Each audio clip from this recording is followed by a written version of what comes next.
मूल केवल सिर झुकना किसी प्रतिमा के आगे, यही भक्ति नहीं है। सिर के साथ यह तो एक शारीरिक क्रिया है, सिर के साथ आपका अहंकार झुके, आपका मन झुके, यह विशेष महत्वपूर्ण बात है भक्ति योग के अंतर्गत। भक्ति योग के विशाल मार्ग को यदि एक शब्द देकर सूत्र रूप में बांधना हो तो वह शब्द है समर्पण।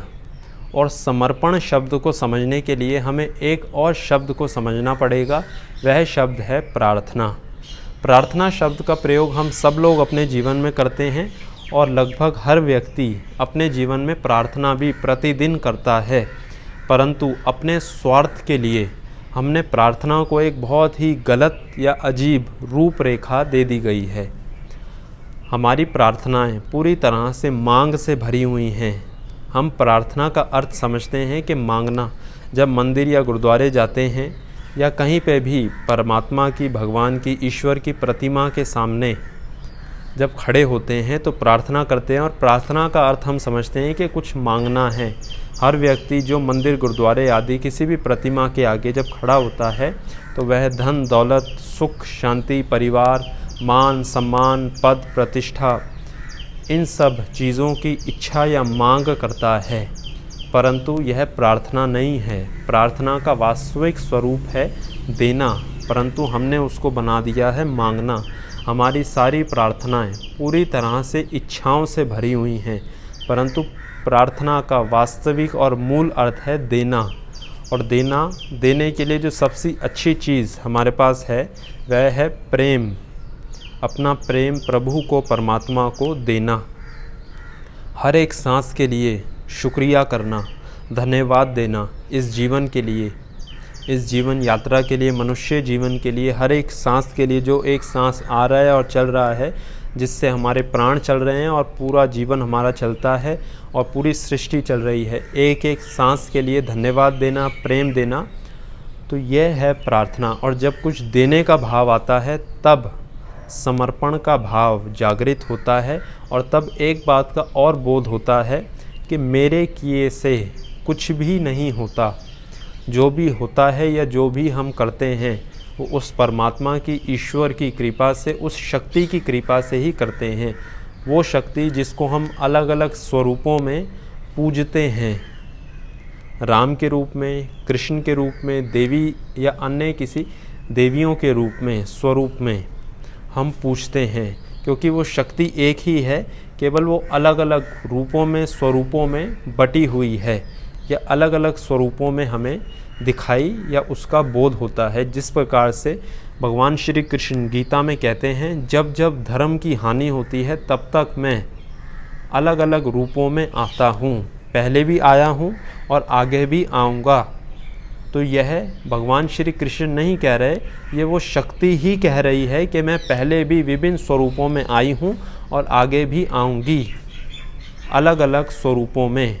इस समय वह शक्ति भगवान श्री कृष्ण का रूप धारण करके, कृष्ण के शरीर के अंदर से कृष्ण को माध्यम बनाकर वो शक्ति ही बोल रही है कि मैं पहले भी आई हूँ और आगे भी आते रहूँगी। जब जब धर्म की हानि होगी, संतों को थामने के लिए और धर्म की रक्षा के लिए।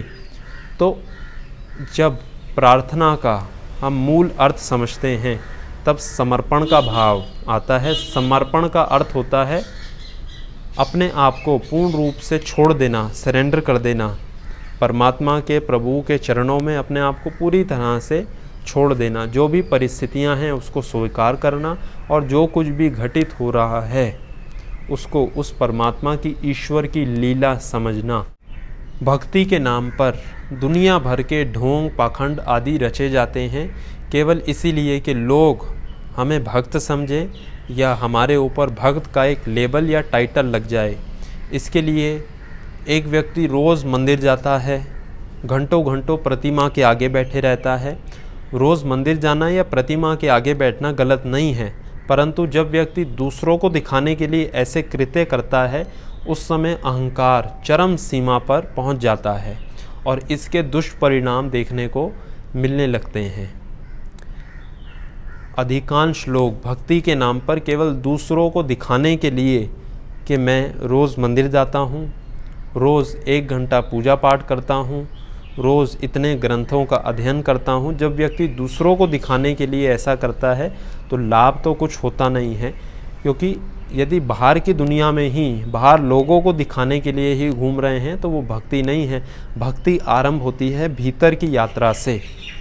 जब भीतर से भाव उत्पन्न हो, समर्पण का भाव उत्पन्न हो, परमात्मा के प्रति पूर्ण रूप से श्रद्धा हो, विश्वास हो, प्रार्थना का भाव हो, तब भक्ति के मार्ग पर व्यक्ति आगे चलना आरंभ करता है। भक्ति का अर्थ है संसार में रहते हुए संसार में ना रहना, पूरी तरह से श्रद्धा रखना।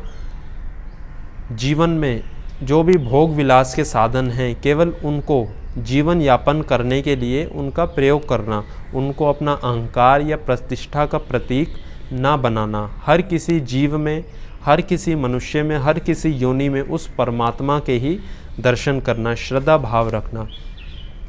इसी को एक दोहे के रूप में बोला गया है, रहमन इस संसार में सबके लागू पाए, ना जाने किस भेष में नारायण मिल जाएं। इसका अर्थ ये नहीं है कि हर किसी के आप पैर छुएं, रहमन इस संसार में सबके लागू पाएं, कि सड़क पे चलते हुए हर किसी के आप पैर छुएं, नहीं। अर्थ के हर किसी जीव के प्रति, हर किसी पशु पक्षी के प्रति, हर किसी योनि के प्रति, मनुष्य के प्रति आपके मन में आदर भाव हो, सत्कार भाव हो, और हर किसी में आप उस ईश्वर की ही प्रतिमा को देख पाएँ। रहमन इस संसार में सबके लागू पाए, ना जाने किस भेष में नारायण मिल जाएं, ना जाने किस भेष में वो परमात्मा हमें मिल जाएं। सनातन ग्रंथों में नारद भक्ति सूत्रों का एक बहुत ही महत्वपूर्ण स्थान है। सनातन धर्म के ग्रंथों के अंदर नारद भक्ति सूत्रों में भक्ति की रूपरेखा, इसके प्रभाव, इसकी विधि और इसके संदर्भ में कई सारी अन्य चीज़ें बताई गई हैं। भक्ति योग के मार्ग पर बेशक नारद भक्ति सूत्रों का विशेष और महत्वपूर्ण स्थान हो, परंतु भक्ति योग की चर्चा हो और उसमें मीराबाई, गुरु नानक, कबीर दास, इनका परिचय न आए, ऐसा संभव ही नहीं है। क्योंकि भक्ति की एक अद्भुत मिसाल रखने वाले गुरु नानक देव, मीराबाई, जिन्होंने भक्ति मार्ग को एक अद्भुत रूप देकर उजागर किया, किस प्रकार से गृहस्थ जीवन में रहकर भक्ति मार्ग पे आगे चला जाए, इसका ज्ञान पूरे संसार को दिया। वर्तमान समय में हर व्यक्ति के लिए यम, नियम, आसन, प्राणायाम आदि साधना अधिकांश लोगों के लिए काल्पनिक दृश्य बनकर रह जाता है। तो उन लोगों के लिए भक्ति मार्ग एक बहुत ही सुगम और सहज मार्ग है। भक्ति मार्ग में बाधा तब उत्पन्न होती है जब हम इसके मूल अर्थों को नहीं समझ पाते हैं।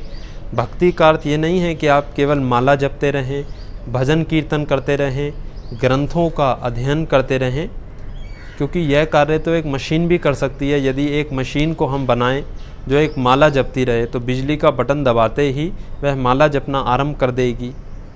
एक टेप रिकॉर्डर है जो सारा दिन उन्हीं भजनों को, कीर्तनों को दोहराते रहेगा। तो इसका अर्थ केवल ये नहीं है कि आप भजन कीर्तन को दोहराते रहें या माला को जपते रहें। इसका जो मूल है, जो भजन कर रहे हैं, जो कीर्तन कर रहे हैं, जो माला जप रहे हैं, उसमें जो शिक्षा दी जा रही है उसको अपने जीवन में आचरण करें, उसको अपने व्यवहार में लेकर आएँ, तब भक्ति योग, भक्ति मार्ग सिद्ध होता है।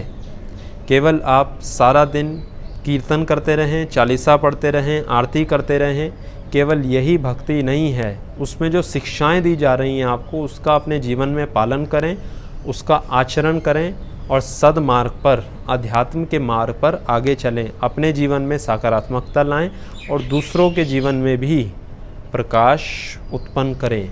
तो जो भक्ति मार्ग का या भक्ति योग का जो मूल है वह श्रद्धा, विश्वास, समर्पण और प्रार्थना है।